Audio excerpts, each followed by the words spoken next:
that magic to do just for you. Welcome to Studio Tenn Talks.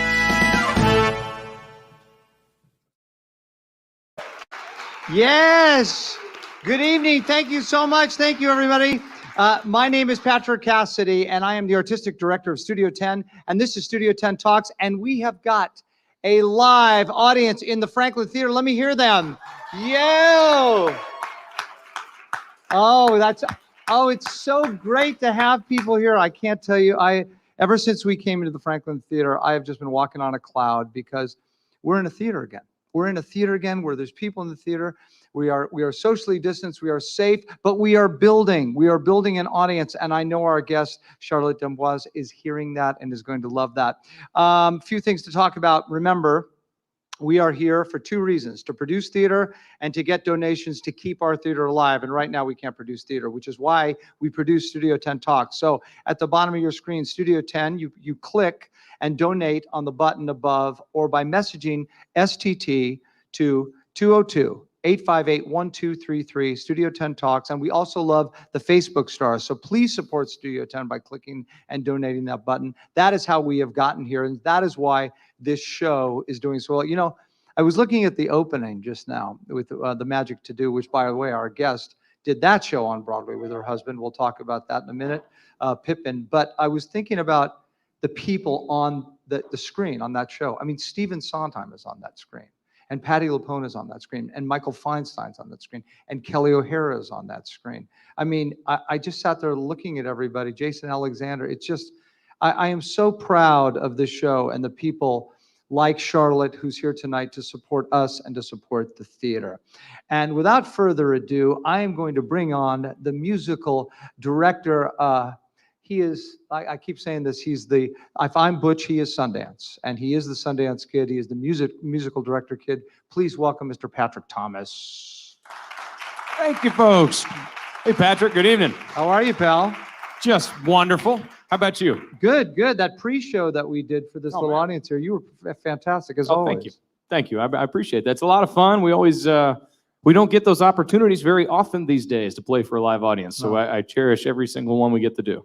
So I know Charlotte is in the, oh, by the way, do you have to talk about the community or a texting message or service or stuff, or do I do that? Oh, there you go. Either one. You can pawn it off on me. I love talking about text messaging. My fiance will tell you I love it too much.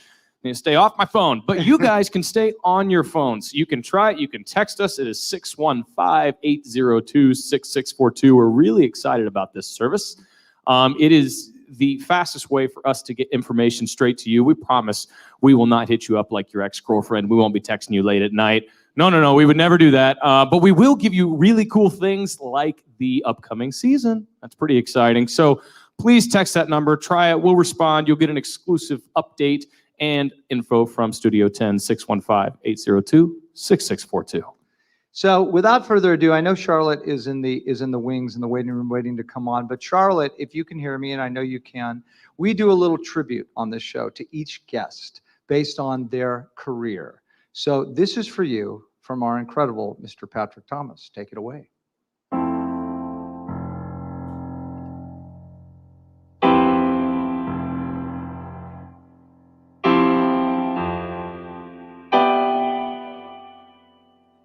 Give me somebody to dance for. Give me somebody to show. Let me wake up in the morning to find I have somewhere exciting to go. To have something I can believe in. To have something to be. Use me, choose me. God, I'm a dancer, and a dancer dances.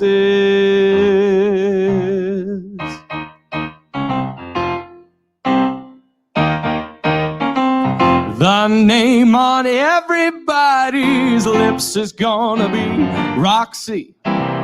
The lady raking in the chips is gonna be Roxy. I'm gonna be a celebrity. That means everybody knows. They're gonna recognize my eyes, my hair, my teeth, my boobs, my nose. Whatever Lola wants, Lola gets, and little Lola wants you. Make up your mind to have no regrets, or recline yourself, resign yourself, you're through. Memory, turn your face to the moonlight, let your memory lead you, open up into it. If you find there the meaning of what happiness is, then a new life will begin. Patrick Thomas. Thank you. That's one of the weirdest ones I think I've ever done. I can't say I've ever sang about my boobs before, but thank you. Well done as always. Well, let's bring on that woman who did all those shows. Patrick, thank you. We will see you in a little bit. Awesome work, my friend. Awesome work. Charlotte Dembois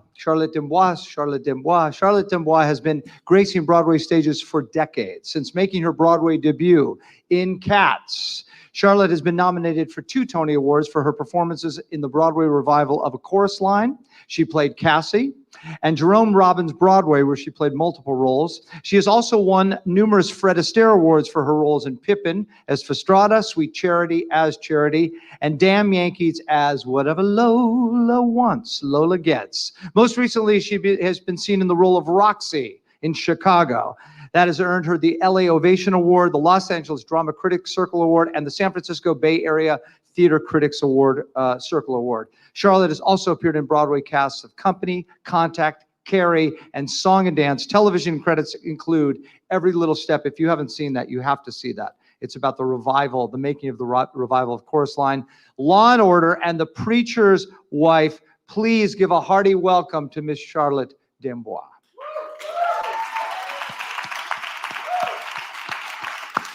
Hi. Wow.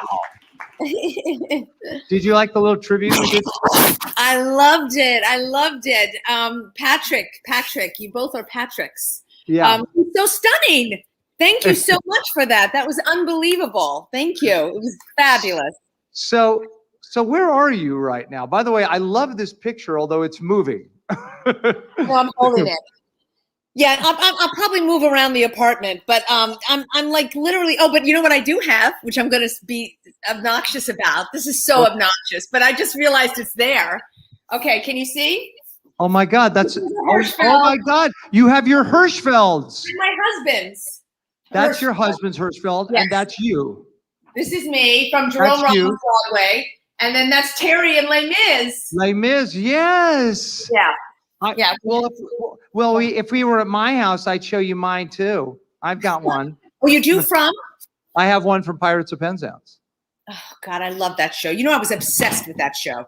Were you really? Literally, like that was I saw 20 million times on Broadway, and in the park, and I ended up getting one of my first jobs was with Wilfred Leach at the Delacorte Theater, and I got my equity card, and I got to work with. They were all the same performers. They all the women, you know, Marcy Shaw and all the maidens, Susie Goodman, all of them, and I was obsessed with all of them because I was like literally saw that show 20 million times. It was my first job on Broadway. I replaced Rex Smith, and yeah, I did it with my first job. There I am. Kevin Kline for 2 weeks, and then Treat Williams came in for him, and I did it with the Yeah, we did it. No, it was my first kind of like welcome to New York. What a way to do it, you know. So first of all, I know Terry. For you guys that don't know out there viewing and people in our audience, Terry, her husband was going to be with her tonight, but he had his knee surgery scheduled. It got scheduled for tonight. Is that what happened, Charlotte? Yes, he had knee surgery today, and so that's my dog. My dog, and nobody's here to like take care of him except me. So I understand. Anyway, Terry's upstairs sleeping right now, but he had knee surgery. Yeah, he just let's go wake him up. No. Well, is he doing? He's doing well. Yay. Yeah, he's doing Good. fine. He's doing fine. Good. Do we have some pictures to show of Miss Terry? And there they are. Look at that. Look at that couple. So guys, that's with Charlotte when Charlotte got her Sardi's. I see that her Sardi's caricature, and that's the two of you in the middle in Pippin, right? Yes, yes. We're in Pippin together on that one. Yeah, Wow. That was getting our Sardi's. He has one too, but we got them together. No, he got his I got mine, and he got his earlier for the Beast. That's right. Have, if you go into Sardi's, not that you should be looking for them, but if you go into Sardi's and you go directly through the restaurant to the back of the wall, there's my father and me and my brother Sean and my brother David and my mom. We like to think of ourselves as the new Barrymores. Oh my God. Yeah, it's pretty cool. Amazing. So I have so much to talk to you about. So the last time I saw Terry or you, until this, neither of us were married and neither of us have had children. It was that long ago.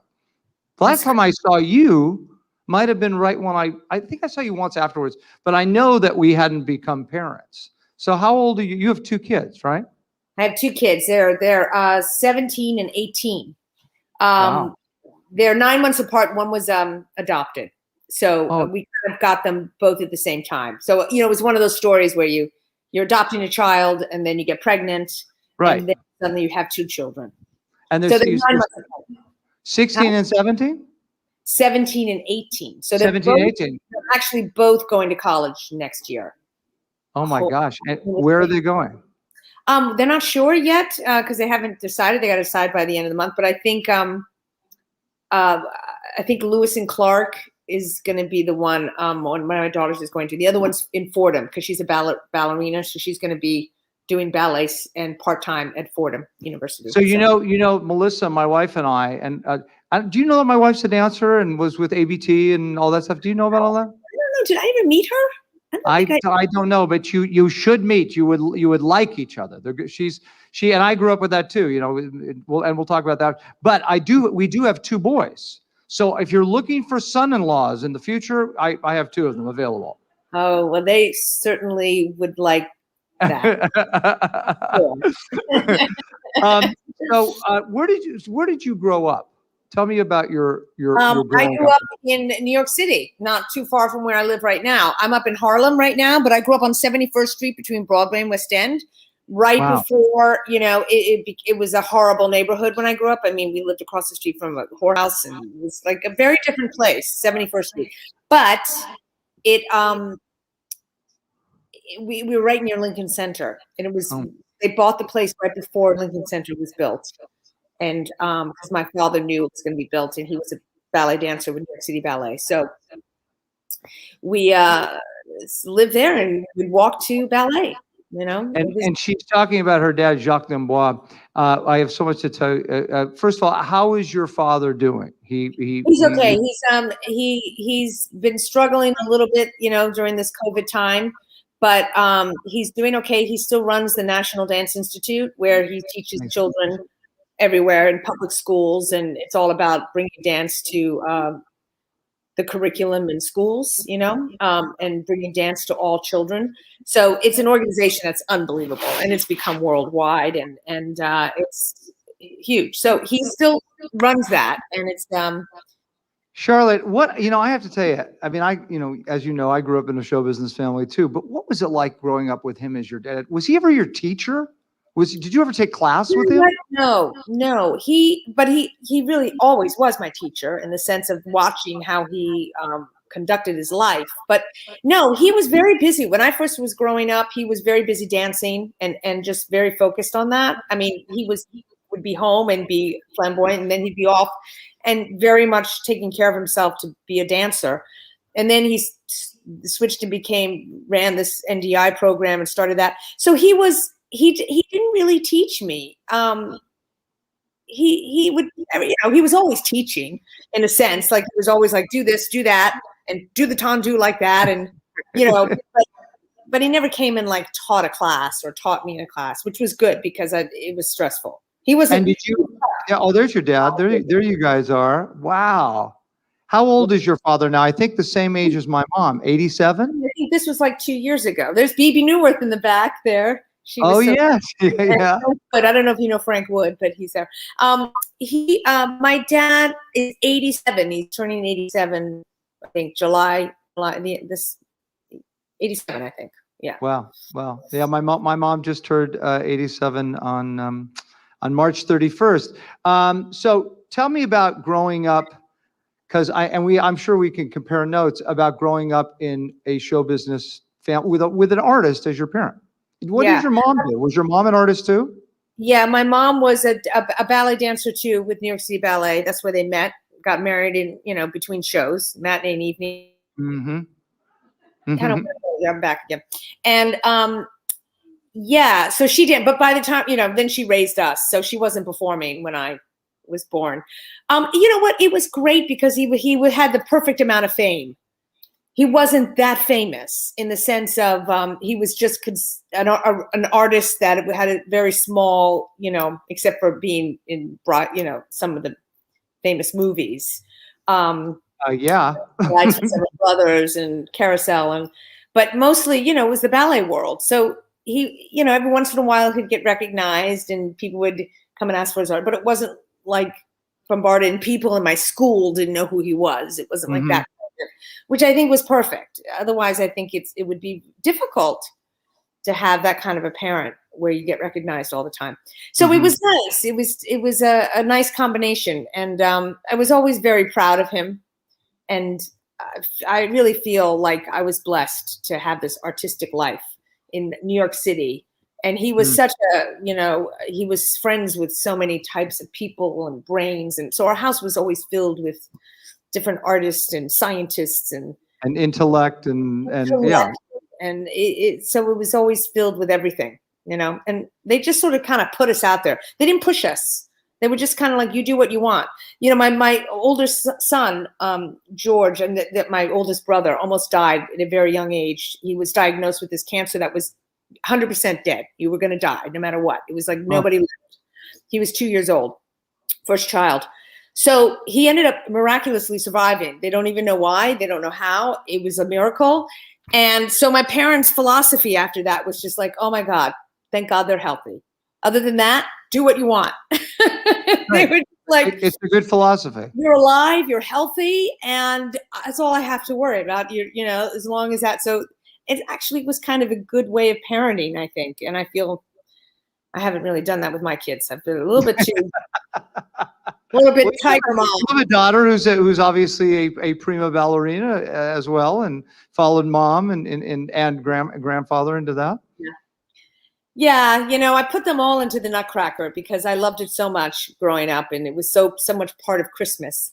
So my other daughter, I put them both into school. They had ballet, and then she just fell in love with it and kept at it. That's great. Let's talk about. I want to talk. So you made your debut in Cats, right? Broadway debut in Cats. Yes, I did. Now, here's my question. Yeah. Your husband was the original Rum Tum Tugger in that show. Did you guys meet in that show? So I was in the first national company of that. And so then they brought me over as soon as the part opened up on Broadway to replace. So that's when I finally got on Broadway, and he was still doing the Rum Tum Tugger. Oh. So I remember I was just smitten by him like immediately. But and everybody else. I saw him do that part. Oh my God! There's a video you can watch if you haven't seen. Go see Terry Mann do Rum Tum Tugger in this like 80s video where he does the Rum Tum Tugger song. It's extraordinary. He is just like, you go, okay, this guy's a star. He was so good. I agree. He was just. He's amazing. You're exactly right. And I was just like smitten right at the beginning. And I was like 19, and I was in love with him. So but he was married, and, there was a lot of problems with all, it was a process. And ultimately we ended up together, and I remember saying that's the man, I'm going to marry, it was really strong. It was real strong on both sides. So So, I always want to ask people that have done cats. So you do cats, and do you ever get sick of putting that makeup on 8 shows a week? It's interesting. When you do it, you get so fast at it that it's Oh, just as fast as it would be to put Roxy makeup on. You know what I right. mean? To make yourself look pretty. You so fast at that thing. I mean, you'd do it in 20 minutes, and that's how long it takes me Yeah. normally to put makeup on. To do normal makeup. And also maybe because it's like my first show, and initially it did take time. You had to really learn how to do it. And to this day, and even Terry, to this day, that's the time before the show. You sort of, even if you're with friends, even if in your room, because I always feel like I'm a gypsy with girls. I love to be in a room. But that time of putting on that makeup before the show is such a focused, I stick a hot pad under my thing, so I'm warming up my hamstrings, and then I slowly put my makeup on, and it's that thing that you have. It's the prep. It's the prep we do. It really is part of the ritual. Totally. I get it. I'm going to show you 3 photographs, and I want you to identify who these 3 people are. Okay, here are the photographs. I know, isn't that weird? Look at that little boy, ridiculous man. So that is Terrence Mann. That is Terry Mann. On the far left, that is him as the Beast. Up above with the blonde, that is him as Frankenfurter in Rocky Horror. And below, that is him as Rum Tum Tugger in Cats. I am convinced that over the course of his 8-show week, he probably wore more makeup than you. Absolutely. No question. That Beast makeup was hell for him. I mean, it was never, that was rough. I mean, the thing that's great about Cats is you had a unitard, and that was it. Right. You didn't have to change costumes. You didn't have to, and I love that. You just get it on and you're done. It's the costume changes that can just drive you crazy. I hate changing clothes. I do too. I can't. Oh, it's the worst. Yeah, you're right. That is the hardest of all. That's sort of an aerobic workout in itself, especially quick changes, and then having to get back. And to do it 8 shows a week.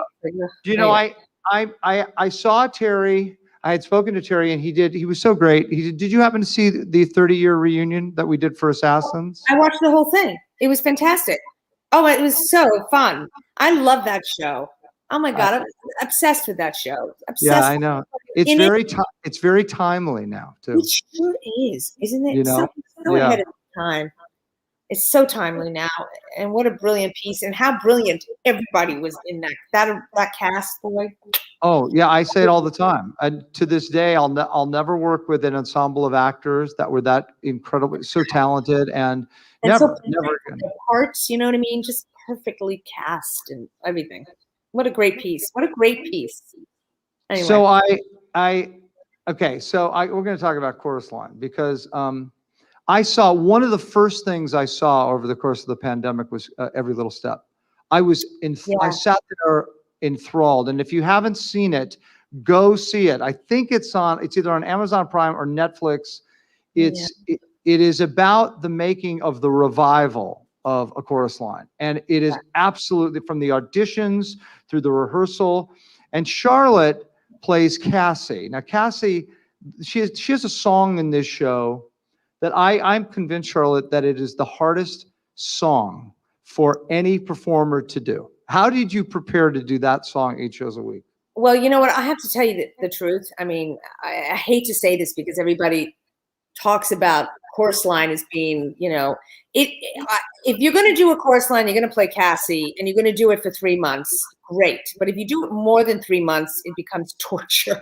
Oh. And I think it's because it's just, you can't let it has to be completely full on every moment. You have to sing it to death. You have to act it to death, and you have to dance it to your death. And to do that 8 shows a week. And then also you're auditioning every night. You're standing on this line, begging for a job every night. It starts to sink in. I used to think, oh, no, it doesn't. I go home and I forget it all. But, when you're doing it for a year or 2 years, it starts to get in your skin, and it's hard. It's hard. Did it So- ever become, I'm sorry, go ahead. Because I'm Also, I fascinated have about to this say, number. I'm a real perfectionist. So I never, ever, that was a difficult role because I never felt I nailed it all. You know, it was always like I'd finish and I'd go, oh, I sang it well tonight, but I didn't act it or dance it well. Or I danced it well and I didn't sing it as, you know, there were like maybe 10 shows where I felt I nailed all 3, you know, it was It's so demanding. And by the way, I'm going to disagree with you.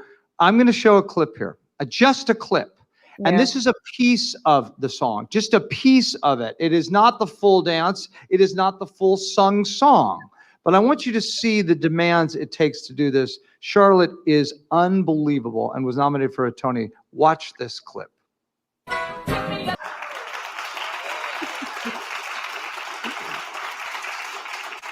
That's this much of that song. Yeah, that was just the This beginning. much of, guys, you have no idea. There is no song that is tougher for a performer to do than that song. And I saw you were extraordinary in the part. You were so, how long did you do it? A year? Well, I did it for a year, and then oh, my phone's ringing here, and then I'm turning it off because you know, oh, why is it off? And I did. Don't take the call. I'm dying to know who it is. Oh, excuse me. I did it for a year, and then I did it for 2 years. But the second year, I actually got them to do it, so I only did 6 shows a week. I was also a lot older than most people playing that role, so it was just so hard for my body, and so I was like, I can do it if we do 6 shows a week. So we worked it out, and then I did. So I really did it almost 2 years. It was a long time. Oh my gosh! Yeah, no, that's. Yeah. What do you do? What do you do to stay in shape? Still take class? Well, I haven't been very good these days, but Pilates. Oh, that's good. And I do yoga. I do Bikram yoga, which I'm obsessed with these days. And I do ballet bar still. You do the bar, yeah. Yeah. No, I'll get injured in a jazz class if I throw myself around too much because I don't know how to not do it 150%. You don't know how to not mark. And you teach a lot, right, too? I do. I teach tons. That's my thing that I do. I run that. I think this program my husband and I do. It's called Triple Arts, where we teach. We have a musical theater program in the Smoky Mountains of North Carolina, and we do a 3-week intensive performance, teaching, acting, singing, dancing. You know, but also I teach throughout the year when I can. Do you enjoy teaching? I do. I love it. It's not complete, like to do it 24/7. You know, I don't know if that's me. I have to kind of have a balance of a lot of things because I get bored quickly. So you're like I am. I'm the same way. I like to teach, but I wouldn't want to do it 24 hours a day. No, because you know what? It's hard. It's you give yourself a lot, you know, and sometimes you do get back. But I love to mentor people, you know, real talented people, and bring them to the city and help them. You know, that's my thing that I love more than anything, because I feel I can help to a certain extent, you know. Was Pippin the first show? It wasn't the first show that you and Terry did together. I mean, well, Cats, I guess you could say, but have you guys done a lot of shows together? We did Cats, and then also he replaced Jason Alexander in Jerome Robbins' Broadway. Oh, that's right. I forgot about that. Yeah. We had actually broken up. We were not together, and then he got that show, and that's when we just that was it. And it was so funny because everybody didn't know about us, you know, knowing each other before, and then suddenly we were just like husband and wife, you know what I mean? And it was like, how'd that happen? What happened? But he came into that company, and we did that together, and then we've done some regional theater together, a few things, but it was a long time.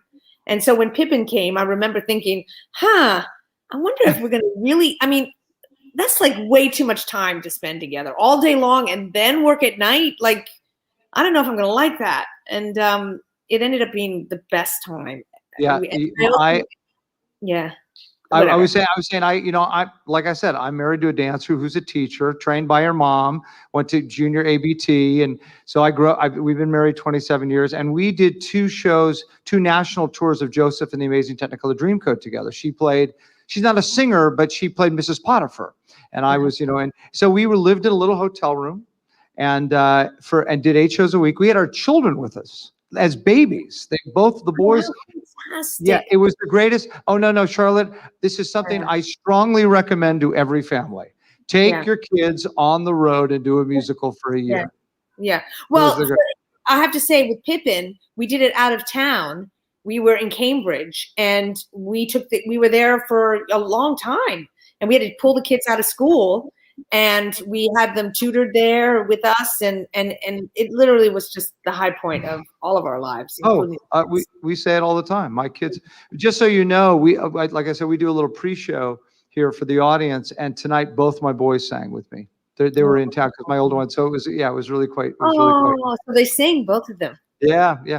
Well, the reason I'm in Tennessee, my wife and I drove my younger son out here. He got a record deal and a publishing deal. He's a really terrific singer-writer. Yeah. Wow. Well, that's how we ended up here in Nashville.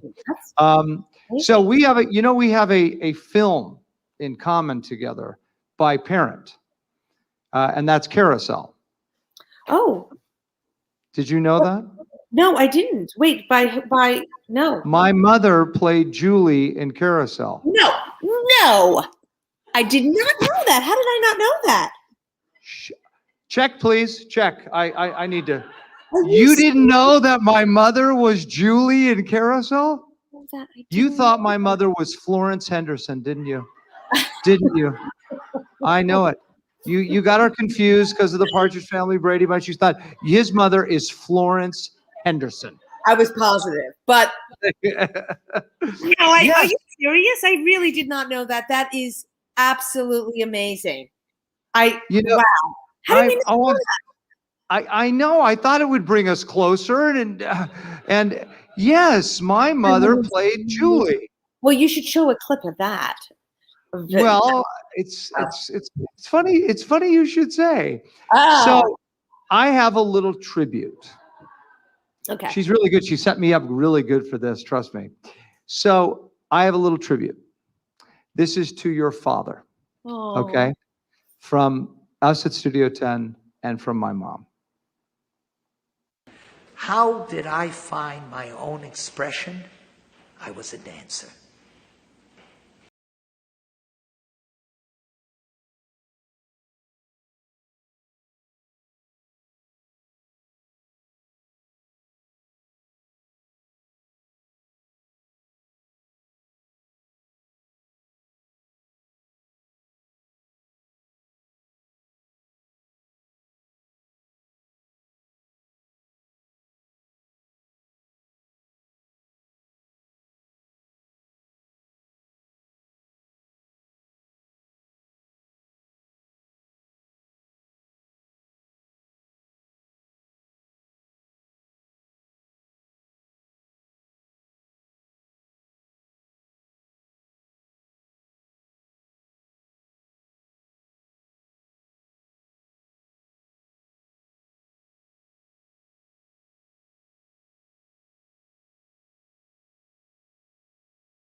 Thank you. I'm going to take that and record that because there were some pictures in there I'd never seen before. Well, we will get you a copy of it. That's our gift to you. Wow. So you tell your dad to feel good, and my mom is watching tonight too, so she sends her love to you and your father. Anyway, I'm still shocked that you didn't know that my mom I think it's great. I just think I feel really stupid now. Like really stupid is what I feel. And even more is that I love that you see that you have back here, you're looking at this. Oh. Because Yeah. Anyway, I just feel so stupid. But anyway, that was amazing. And please send I love. I have to ask because there's now you were in the original company of Jerome Robbins Broadway, right? So you were there from the go. Okay. Yep. Now I have heard so many stories about this. You have to set the record straight for me and my audience. Is it true about Jerry Robbins backing up into the orchestra pit thing, whatever that story is? Yes, I actually think it is true. I didn't witness it. I did not witness it. But it was. I've heard from other sources, including Cheetah. I think Cheetah Really? had because she was there. I think. Was it the national tour or was it the Broadway? I think. Well, familiar. Tell our viewers exactly kind of the story as you recall it, has been told to you. It wasn't Jerome Robbins. It was a West Side Story. What? It wasn't Jerome Robbins. No, but and what it was he was mad at the company and arguing and he had his, he was facing the cast and talking and about what needs to be done, and he's slowly backing up while he's talking and everybody in the company is watching him and nobody said anything as he backed himself and fell off into the orchestra pit. I mean, I think he was okay. I think he didn't hurt, but that nobody stopped him. Nobody stopped him. Nobody stopped him.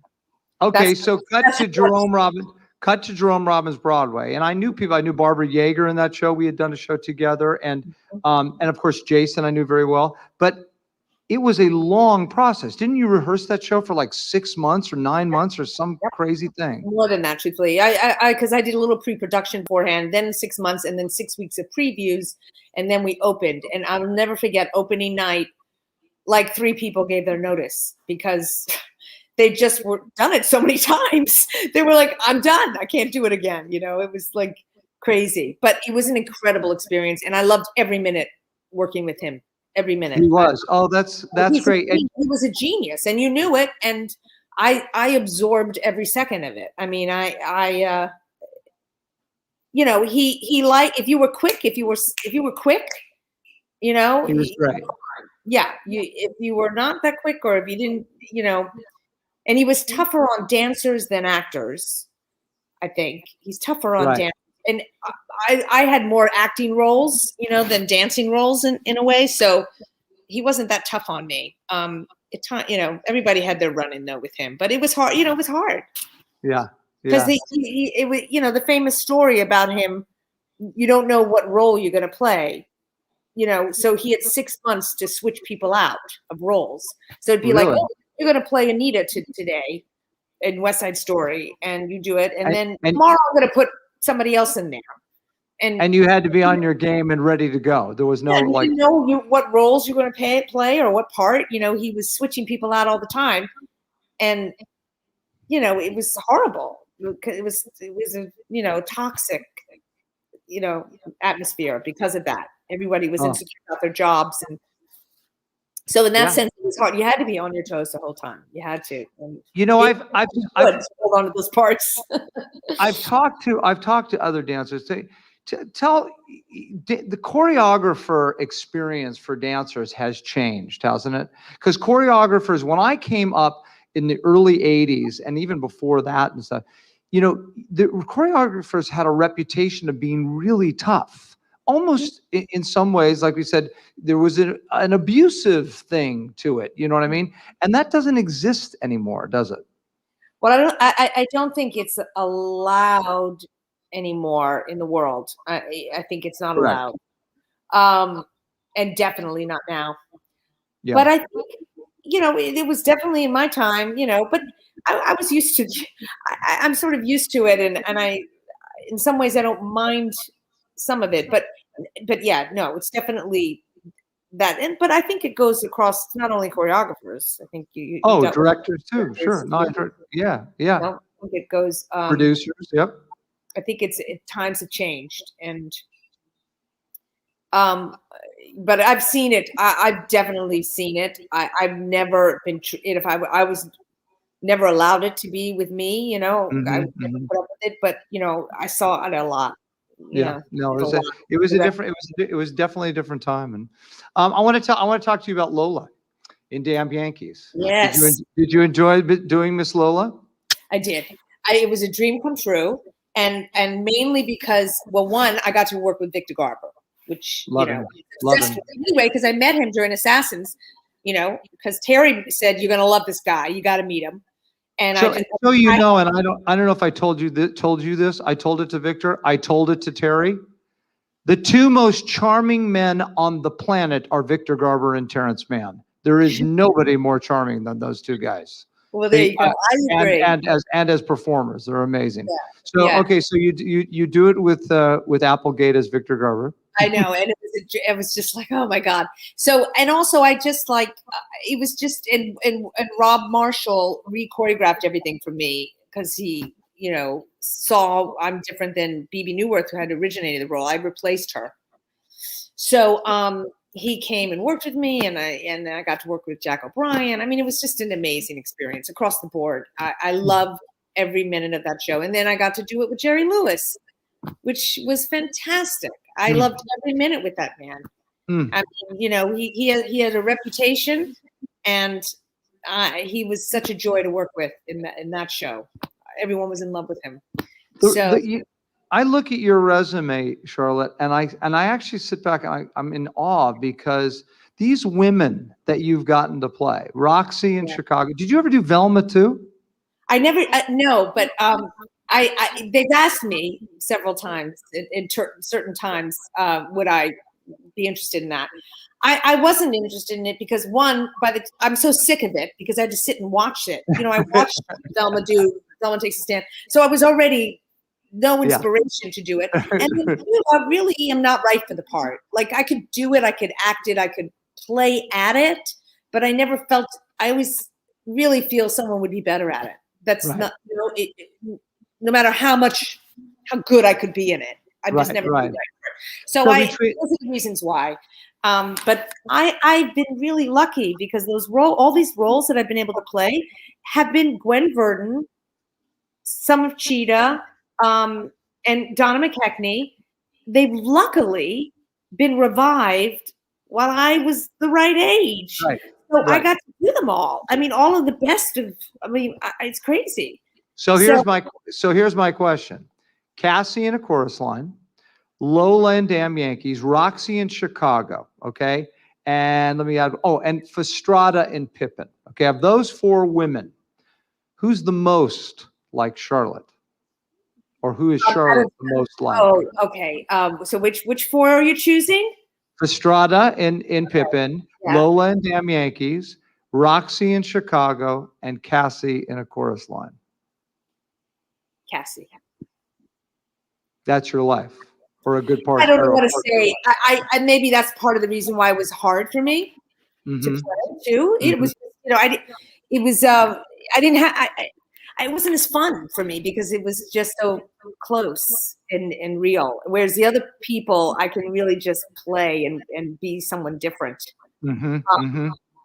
So I would definitely say Cassie, even though all of the other roles I put in myself in there as much as I can and find myself in whatever. But I would say. For sure. Well, we play a couple little games on this show. Okay. And this first game is called Remember the Lyric. So the way this works is I just want to say something very clear before we start this, is that I don't know any lyrics to anything. And literally my husband and I did this thing with Playbill where they like had us sing our resume. I don't know if you've ever seen those things. It's on Playbill. They like have you sing your resume. And I had to sing his songs. He had to sing my songs. I didn't know. I mean, to the point where even Stars from Les Mis, I didn't know anything. I'd be like, it's Stars. And he knew all of my songs.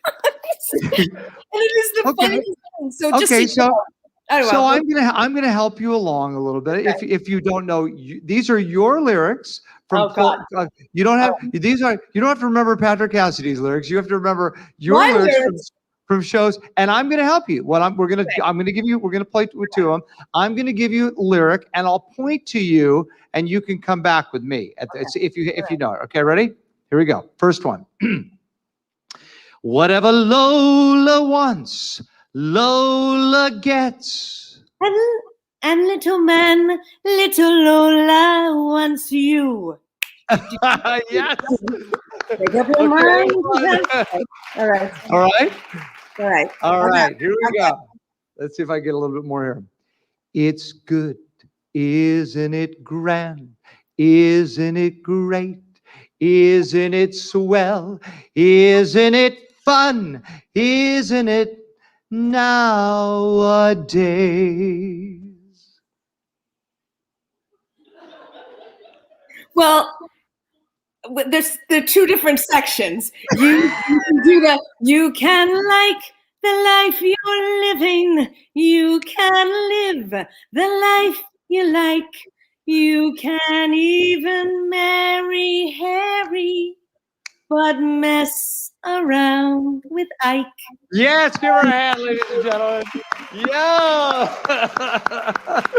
Well done. Oh God, yeah, okay.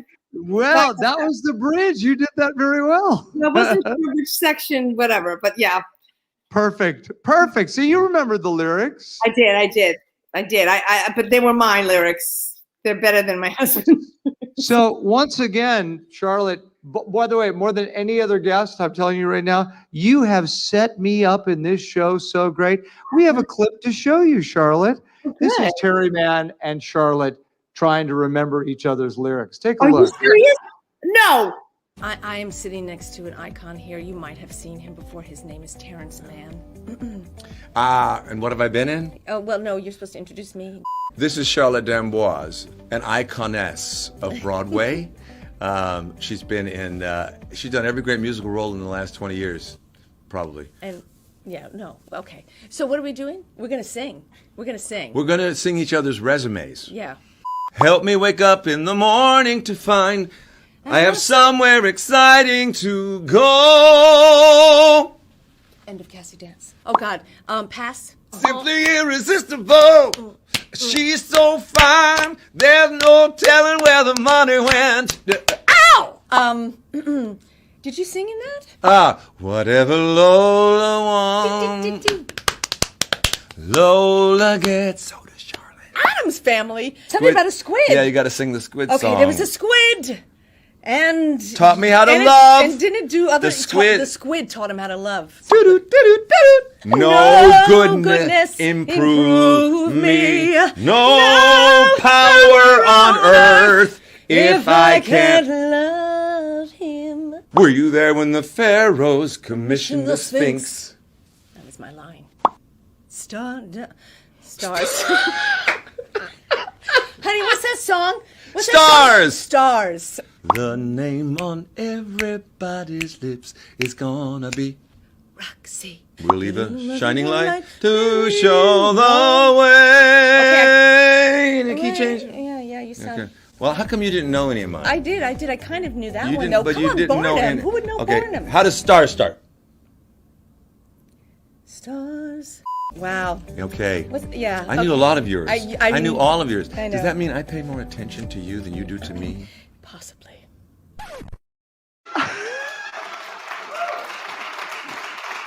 That is so funny. I can't even believe that's funny. Now, I want you to remember this, okay? It goes a little like this.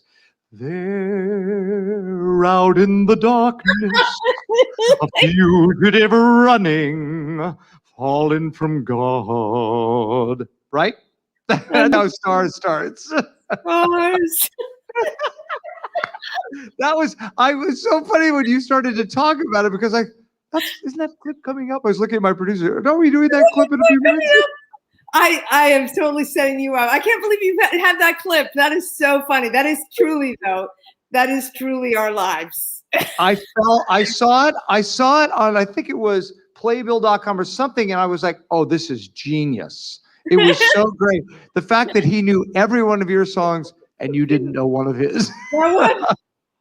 That one. Oh, geez. Anyway, It was great. It was so good. Yeah.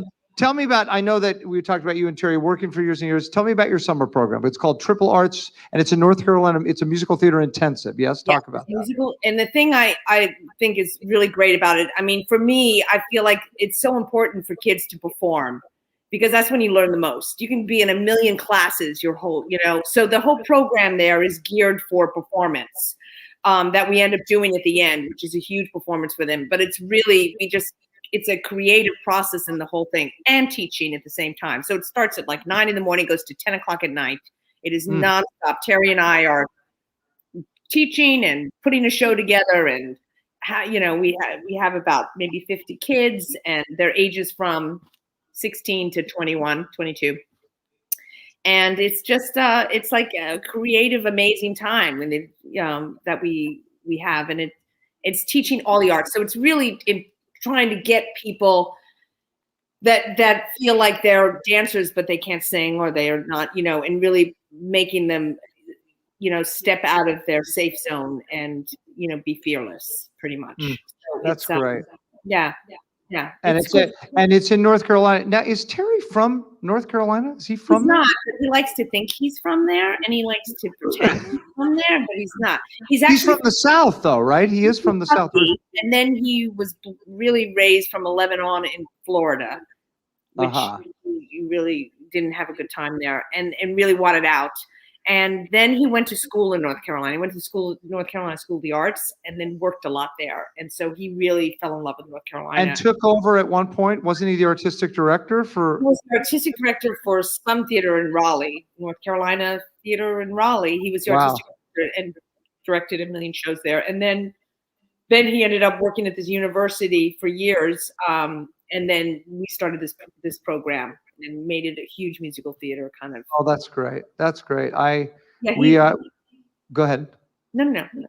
I was saying that we, one of the perks actually of the pandemic, sounds like a lyric, perks of the pandemic, was that we got to start an education program online, virtually. That has been great. Studio Tenn's education program, and it's been amazing. And one of the things, and I love to teach. I've been teaching for the last 10 years at colleges and had my own little acting company in California. And so I've gotten to do a lot of that like this, and now we're doing it in person. I really find it's the way of giving back. It's the way that we give back. And as you said, I actually, in some ways, I think enjoy much more watching somebody else grow from my experience versus me even doing the 11th hour number, which is fine, but Yeah. Me too. Yeah, I agree. I don't like the 11th o'clock. Who wants that? Who wants that anyway? Really? So we play another game on this. This is a lot easier. You don't have to remember anything here. It's called You Become the Host. You get to ask me one question, any question. Just if you saw Patti LuPone's show, don't ask me what Patti LuPone said because I couldn't deal with it. Although I dealt with it fairly well. She asked me, how many women have I bedded? Of course she asked you that. Yeah, Patti LuPone. We all think and I said one of only of any significance, and that is my wife. Ah, good answer. Good answer. Can you imagine if you really were like? Gosh. That was really there is comedy there. There is some comedy there. So tell me, you have. Okay, here's a question. When in your life did you feel as an artist and as a person where you felt that it was the most perfectly aligned, where you woke up in the morning and you felt you were in the right place at the right time and that this was what you were meant to do in your life? I know there may be several times, but can you think of one in your whole? It's a great question. Definitely Assassins was one because of the company that I'll never forget, and I'm sure Terry would tell you this too. We sat at Playwrights Horizons and we were on the stage and we were in a semicircle, right? And there was Jerry Zaks and Paul Gemignani and Steve Sondheim. Steve gets on the piano and and we read the script And every time we got to a song, he played the song. And I remember thinking, this is it. I've arrived. I've had the moment that I'm getting to hear Stephen Sondheim play the music that he wrote for a show that I'm about to do, that he's going to teach me the music to. Oh my God. And I thought, this is what I want to do forever. Yeah. It was, I was 28 years old, and I was like, and I'd already done a lot of work and stuff like that, but that was the moment, that was the defining moment for me when I went, oh my God, I'm the luckiest person on the planet to get to do this.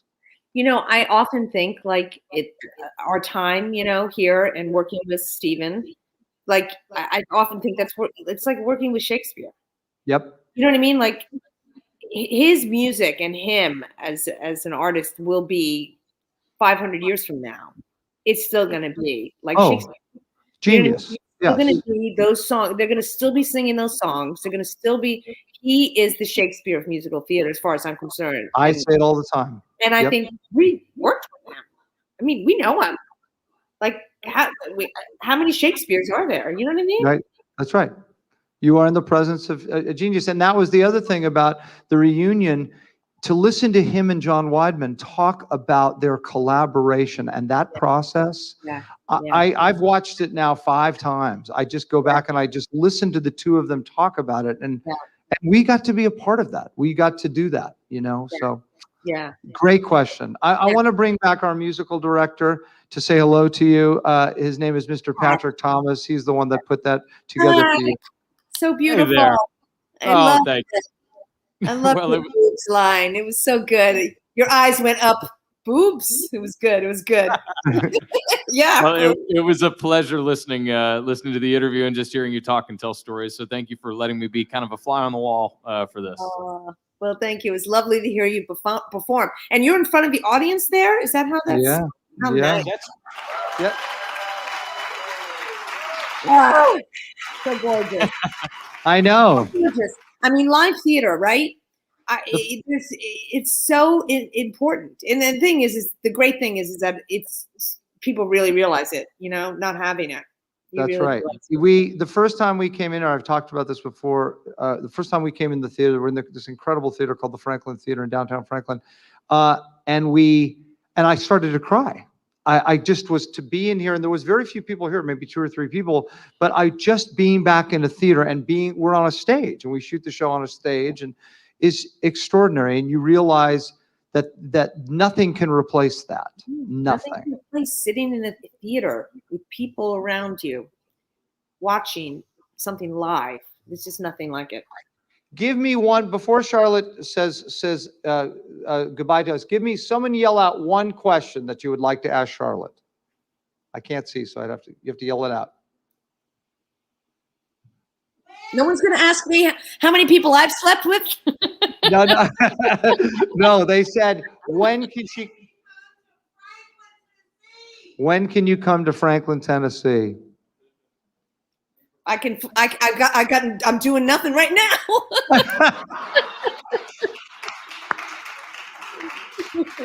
I'll come anytime. Okay, well, I'm going to hold you to it because I've already got Norm Lewis coming. I have Susan Egan coming. I have Adam Pascal coming. I have Shashawn, and I'm going to call you, Charlotte. Will you come and do some of your performing things that you do? I would love to. I would That'd love to. Whoever asks. You're amazing. It's so great to talk to you, and because you and I have never had this, and I feel it's just awesome because I've known you and I've known Terry for so long. And give a big hug to your husband. Tell him I hope his knee feels better and he heals quickly. Yeah, and hopefully you'll get him soon to tell his stories. He's got lots, as we know. You're amazing. Thank you so much. Thank you. You're great. It's great. Give her a hand.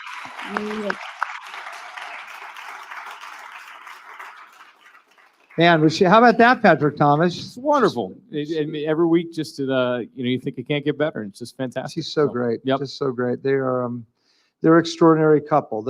It's amazing to me. There are a few, the Broadway couples, those people that have done theater, and they're like theater lore. I mean, Jason Danieley and Maren Maisie, who we lost, they were like that too there. And I mean, just incredible people. We have questions. Thank you. all for another fantastic entertaining show tonight. Thank you, Janet, for watching. You guys are watching. William, our producer's here. It's been nice to see some questions. I don't get questions anymore, William. What's happened? I've answered all the questions, he tells me. We are going to, I want you to join guests on the community to get the exclusive updates. And if you call, there it is. It's 615-802-6642. You can text us. Please call the number. We will respond, and you will get exclusive updates and info from Studio Tenn about the upcoming season, about what we got going. Can I announce? Oh gosh, okay. Guess what? I got an announcement. I've got a big announcement. Okay, so Studio Tenn and TPAC, Tennessee Performing Arts Center, are putting on 5 cabarets on stage. So there they are, ladies and gentlemen. These are going to be cabarets on the stage of the Polk Theater at TPAC. We're putting the audience on the stage, and we are having these 5 incredible performers perform one a month, starting with Susan Egan on May 15th. You will get to sit on the stage. There'll be about 85 people at tables. It's going to be an incredibly intimate, wonderful night. It's called Cabaret on Stage, an intimate evening with Susan Egan, then an intimate evening with Adam Pascal. That will be in June. Then an intimate evening with Brandon and James. That'll be in July. They are amazing. An intimate evening in August with Shoshana Bean, and an intimate evening with Mr. Norm Lewis in September. Get your tickets to that. It's at tpac.org and studiotenn.com. It is an incredible collaboration. We are so happy to be in partners with them on that. And that's our first time, again, back into the theater. And then I also want to talk about on April 15th, there it is. It's called Tell the Story. It's celebrating Stephen Sondheim's and John Weidman's Assassins. We got to do the reunion of my company, the 1991 company right here. But this is a benefit for the Classic Stage Company that Mr. John Doyle, who's the artistic director there, he was on our show. They are getting all 3 companies together. The 91 company, that's ours, the 2004 company, and the current company, the Classic Stage Company, that was in rehearsals and the pandemic shut them down. And they are all getting together talking about Assassins. I sing on it. I'm going to tell you that. I get to sing on it. The actors, it's all told from the actor's perspective. It's going to be an incredible evening. I strongly urge you to tune in on April 15th. And that's what we got. Patrick, you got a goodbye song for us tonight? I'm going to pick a key because we totally didn't rehearse this. Oh, we didn't? You want to, let's see, a little Beatles song.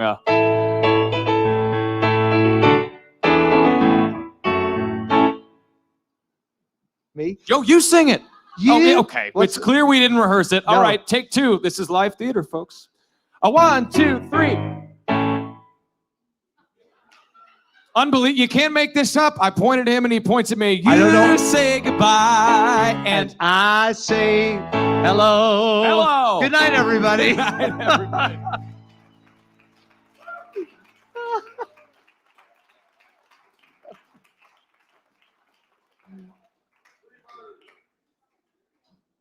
Oh, they already turned me off. I would have done it.